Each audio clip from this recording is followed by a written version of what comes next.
I'm Deb Gordon, and my guest is Diane Keating, Executive Director of High Water Women. Welcome, Diane. Thank you. Okay. Thank you for having us. So High Water Women is a nonprofit organization that was founded by and run by women. And it's really great to spotlight it, especially during this month of March, which is Women's Month. So share with the listeners a bit more about High Water Women. Tell us what it is, what it does, and give us a brief overview. So High Water Women is an organization that was founded in 2005 by women in the financial services industry. Its mission is to provide programs that help people through their financial problems and provide economic empowerment for low-income women and youth. We have a number of programs that we run that accomplish that, namely our financial literacy program, which is focused on helping low-income women and youth gain basic skills in financial literacy, such as budgeting, banking, credit cards, and how to avoid predatory lenders and stay out of debt. The program is provided to teens in the neighborhoods where they go to school and where they live.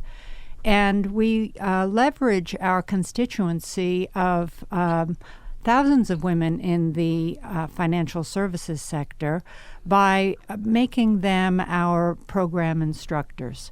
So people volunteer to become a financial literacy program instructor, and they receive training from us and all the curriculum materials.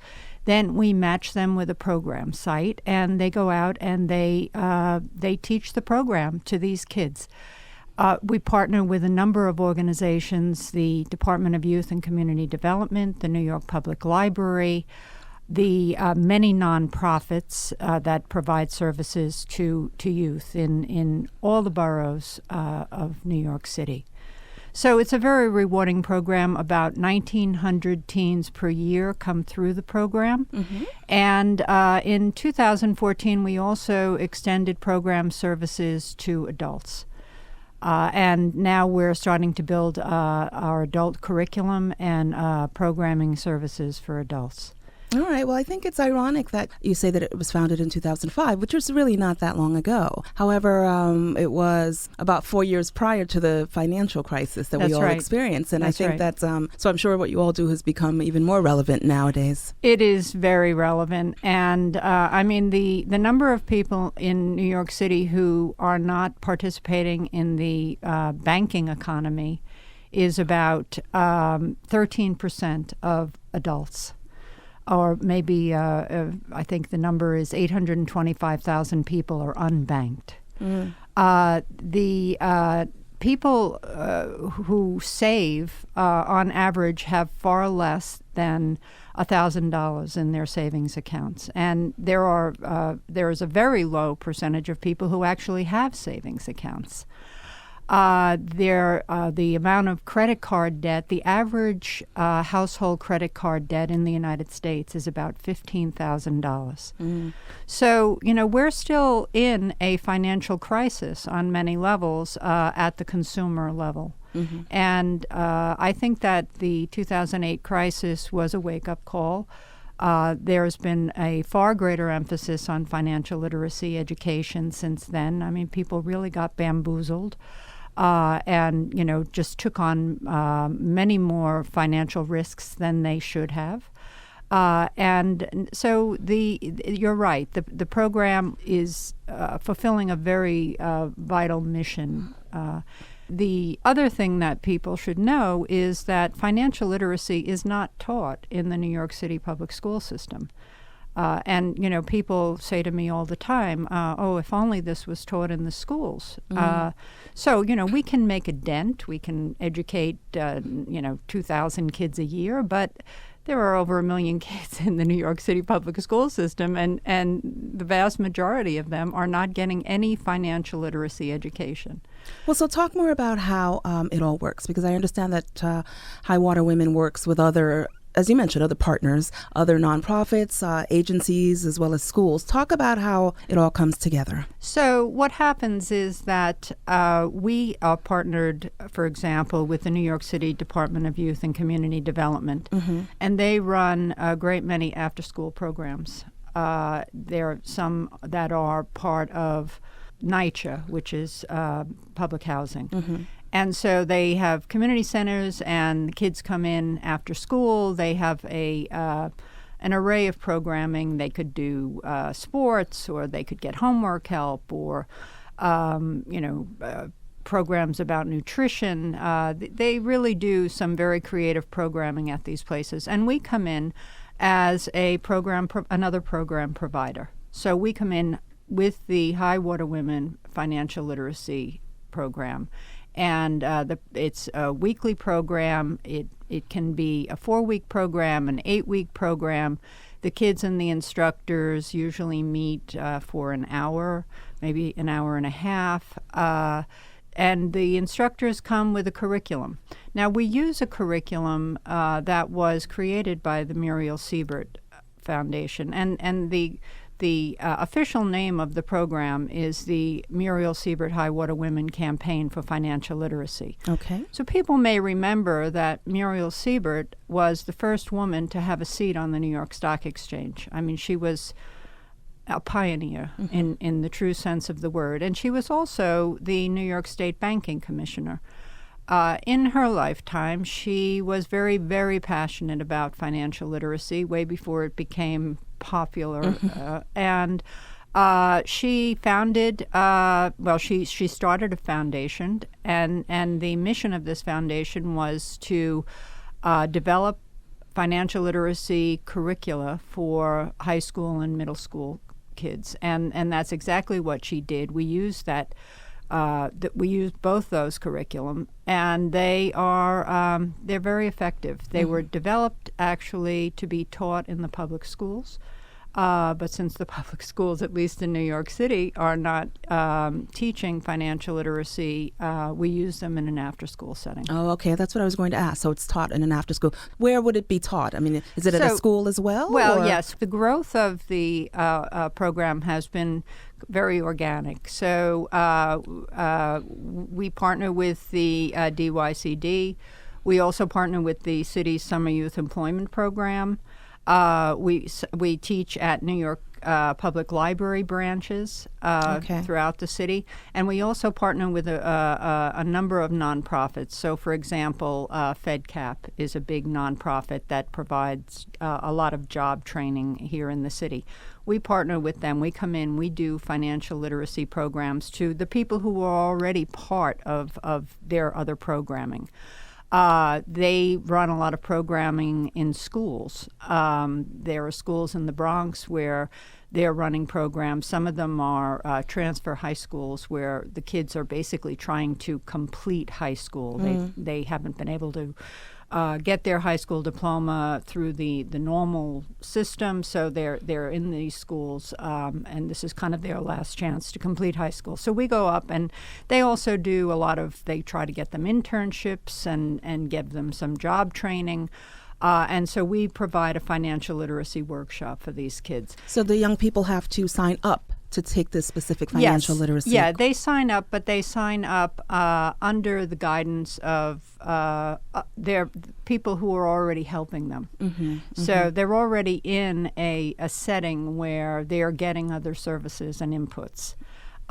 They're working in for example, another organization we work with is Sunnyside Community Services in Queens. They run a program for teens from the local high schools called Grounded and Positioned for Success. Through the program, the kids learn how to get a job. And so they have us come in and teach financial literacy to these kids. So we come in as a program provider in programs that already exist to help kids. So we're kind of a value added. Right. Certainly important. Financial literacy, economic independence are all important issues for everyone. Right. And, to teach the young people at that stage in their lives means that they'll probably be more successful at it as they grow older. That's right. And obviously the curricula seems to be very comprehensive. And so talk more about the people who are teaching these courses. They are professionals. Are they all volunteer? They're business professionals. We have a constituency of about 4,000 people who regularly get bulletins from us, which we call our volunteer bulletins. So it's for volunteer opportunities. And they sign up with us. We list where we're holding programs, and they sign up with us. They get a certain amount of training. And they get all their curriculum material, and then they go to their assigned sites. And the program is very tightly administered. We work very closely with the personnel at the program sites.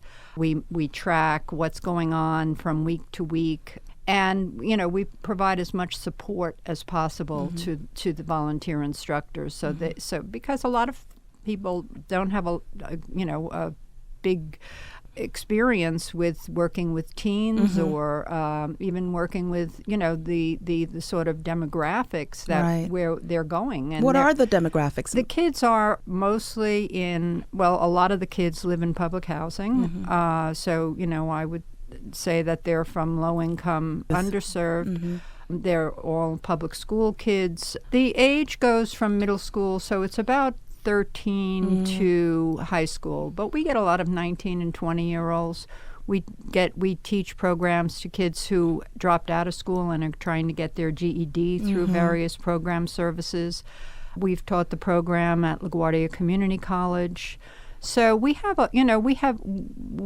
really cater to, at this point, people from middle school all the way through to adulthood. Okay. And you mentioned LaGuardia Community College and also the organization in Sunnyside. Yes. Do you work throughout all 5 boroughs? We do. We are going to have our first program in Staten Island in this spring. We're teaching at Eden Institute, which is a high school for kids with autism. And so there are kids who, are being sort of given programming to help them be higher functioning and live independently. And we're coming in to help them with the kind of financial literacy component of that. Oh, okay. And that's we're very awesome. excited about it. Well, that's wonderful. And it should be in all 5 boroughs. I mean, It is, yeah. I mean, it's been, it's not always easy I understand. to get people who are working a I shouldn't even say 9 to 5 job. I don't think Not anyone anymore. in our organization works 9 to 5, but people do sign up for sites that are beginning at 4. They just, leave work early for, or use that as their sort of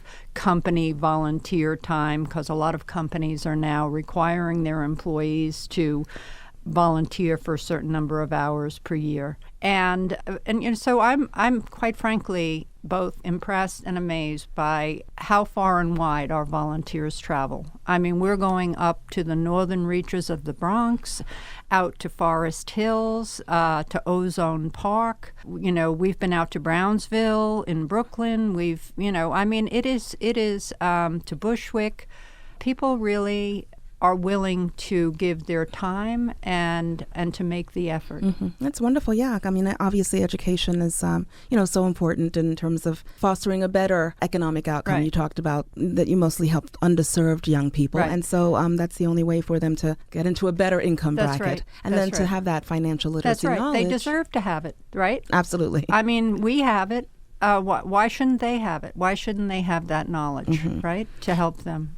And so another educational component is helping the littler kids get backpacks. That is our other big initiative, and it is a program that started at the very beginning of High Water Women, 2005. It's been going on. This is now our, our 11th year, and it has grown bigger and bigger and bigger every year. We have a board member who is very passionate about this initiative and works tirelessly to get it done.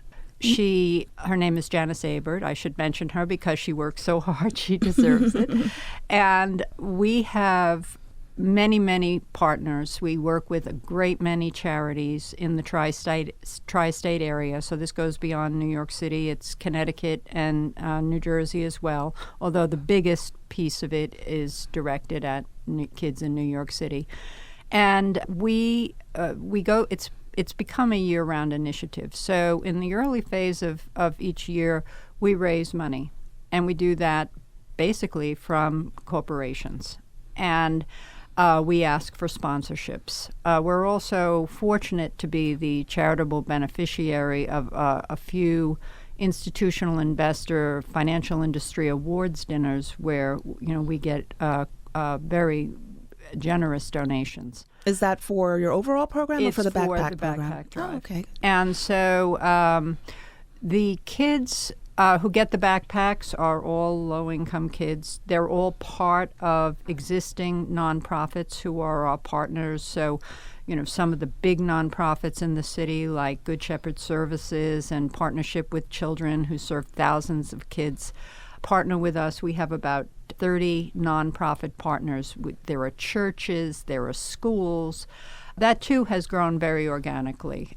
So we raise funds. Last year we raised $400,000, and then we buy supplies, and we get them at a very discounted wholesale rate from a wholesaler in California.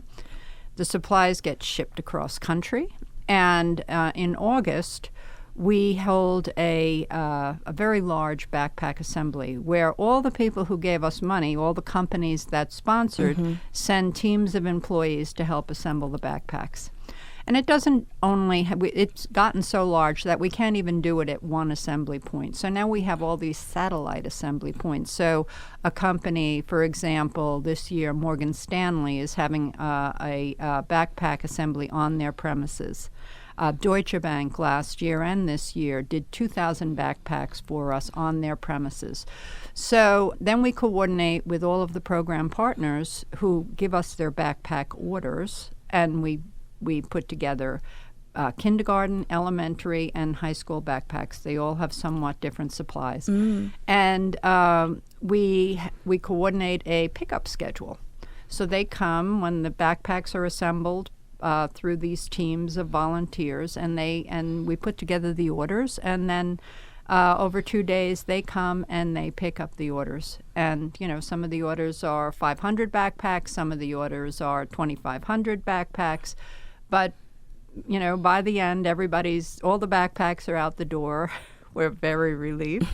and then the partner organizations are responsible for distributing. Okay. And by time the kids start school, they all have their new backpacks, and their shiny new backpacks. Not just shiny new backpacks, but all supply-filled backpacks. And that's so great, because I've spoken with other educators or people in education about the positive impact that a simple thing like a backpack would have on a child. Right. That's what people say. It makes such a difference to be able to go to school with a shiny new backpack and have supplies. And so many kids don't have the basic supplies, and the cost to put a backpack together these days, if you're going to Staples, you're buying everything retail, is probably between $60 and $80. I mean, families can't afford that. So we can put a backpack together for about $25.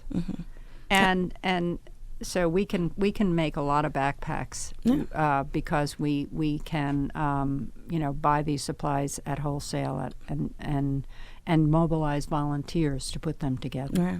Goes a long way towards providing that positive educational experience for the child. Because in many underserved communities, the schools are challenging enough in terms of maybe class size or even the school conditions. That's right. So every little bit helps, and that's great. And as you mentioned, you're helping out the parents as well. I mean, we get really charming, gracious letters and photos. People are it's a small gesture, but it means so much to a family when they're looking at putting, 2 kids out the door with school supplies, and you're right, some new clothes. Mm-hmm. And so you say you rely on sponsorship partners and the community to help fund backpacks. And so right. You said that it starts in the beginning of the year, which is now. We're doing it right now. I have to say, I left my desk and I had backpack business on my computer. Yeah. So. Well, hopefully you get the help that you need. Thank you. Since the backpack drive began, obviously it's grown every year, but we calculated that we've provided 86,500 kids with backpacks since 2005. And we're working with so many nonprofits. I mean, we really do have great partnerships. And sometimes it's the same nonprofit. We're providing backpacks, we're providing financial literacy, and we also do gift giving around the holidays. Okay. Again, we mobilize our corporate partners and volunteers to help us with that. So we answer maybe 800 Secret Santa letters. Companies conduct gift drives, and then we pick up and we deliver to the nonprofits that are distributing the gifts to the children. So Okay. it's been great. Like you said, mobilizing all those sponsorships. Right. And so, of course, again, this is Women's Month. So I wanted to spotlight the fact that High Water Women also helps women economically. Talk more about what you're doing to help other women. Well, it's true that especially on the adult side of financial literacy, most of the people who attend our classes tend to be women. We give classes, for example, at the Women's Prison Association. We give classes at Women in Need, which runs a number of shelters around the city. So, we're definitely directing financial literacy at organizations that help women. Mm-hmm. We have another program that I should mention is it's actually a global program, and it's made possible by the fact that a lot of the women who volunteer with us have an enormous amount of knowledge and experience in capital markets. And so there were women on our board who were really interested in microfinance. And so we decided to form a pro bono consulting service where volunteers who have this type of banking experience can go and perform consulting, kind of pro bono consulting services for microfinance institutions in developing countries. So we've sent people on these assignments to Liberia, to Ghana, to Kenya, to the Philippines, to Colombia, and they go for about 2 weeks. They go basically on their vacation to these developing countries to complete these assignments. Microfinance is really all about women. Mm-hmm. It's empowering women to start small businesses in the communities where they live, and they get micro loans from these microfinance institutions in order to start the business. They're usually very small amounts. And there's been a fantastic history behind microfinance.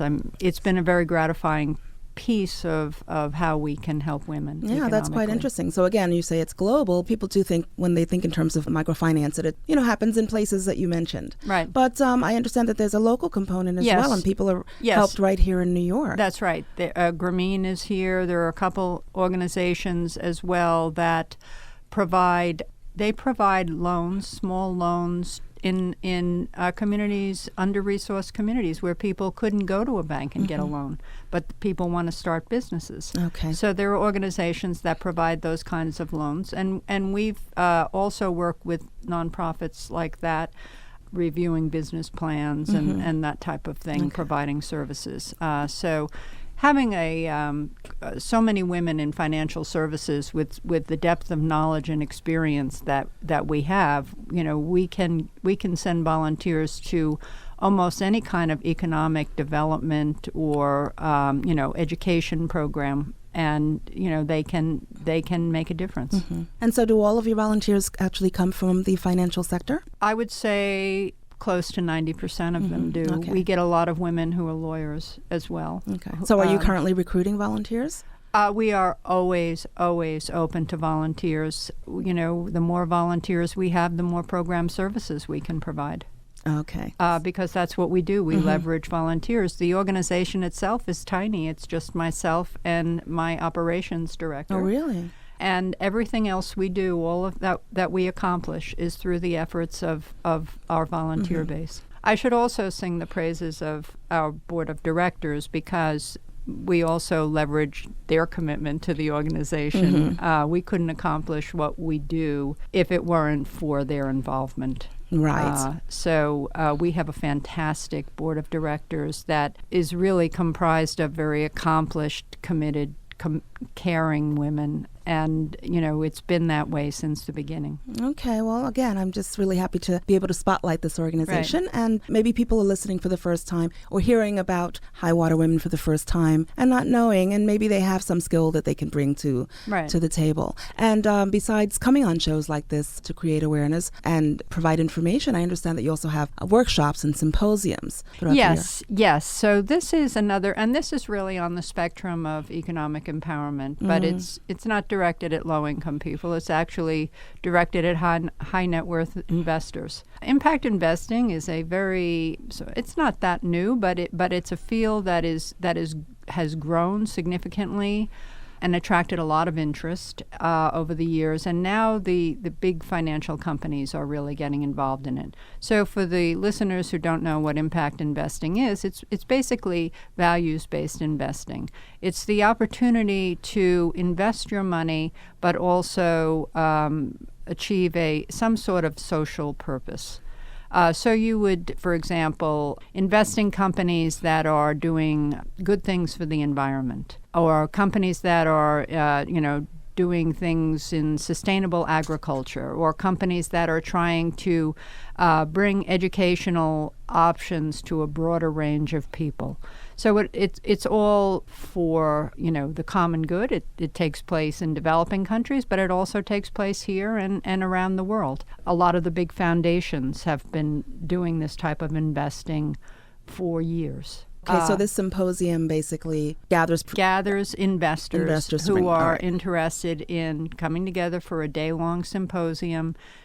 We have our keynote speakers who are usually a family. All right, so it's a little different than what I was thinking. If a listener is interested in investing, that would be a good opportunity for them to learn more about investment opportunities. But it's not really a symposium for the majority of people to just go and learn about High Water Women. It is becoming more of a mainstream investment option. Okay. And because there are funds, and just as there are funds for any kind of investor, there are now impact funds that people can access.